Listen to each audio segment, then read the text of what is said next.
Yemen में America ने Houthi विद्रोहियों के ठिकानों पर हमला किया तो वहीं दूसरी ओर हूतियों ने भी अमेरिका के खिलाफ मोर्चा खोल दिया। अमेरिकी हमले के कुछ घंटों बाद हूती विद्रोहियों ने दावा किया कि उन्होंने अमेरिका के विमान वाहक युद्धपोत यूएसएस ट्रूमैन के साथ कई पोतों को निशाना बनाया है।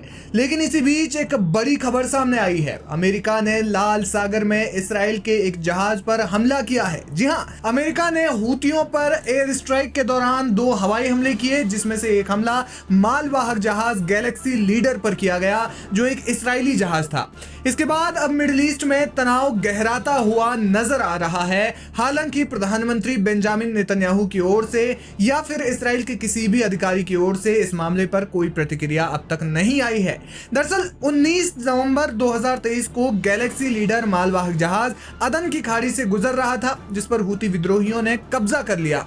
हूतियों ने कहा कि उन्होंने जहाज पर इसलिए हमला किया क्योंकि वो इसराइल से जुड़ा हुआ था। जहाज पर कब्जा करने के बाद वे उसे यमन के तट पर ले गए और जहाज में मौजूद चालक दल समेत अन्य कर्मियों को बंधक बना लिया।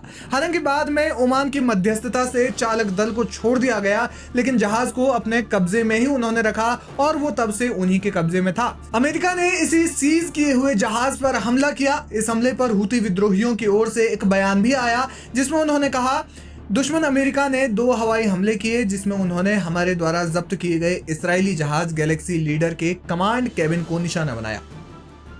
ये जहाज इजरायली बिजनेसमैन अब्राहम रामी उंगर के मालिकाना हक वाली कंपनी रे कार कैरियर्स लिमिटेड का जहाज था। आपको बता दें कि अमेरिका ने 15 मार्च को यमन में हूती विद्रोहियों के ठिकानों पर हमला किया।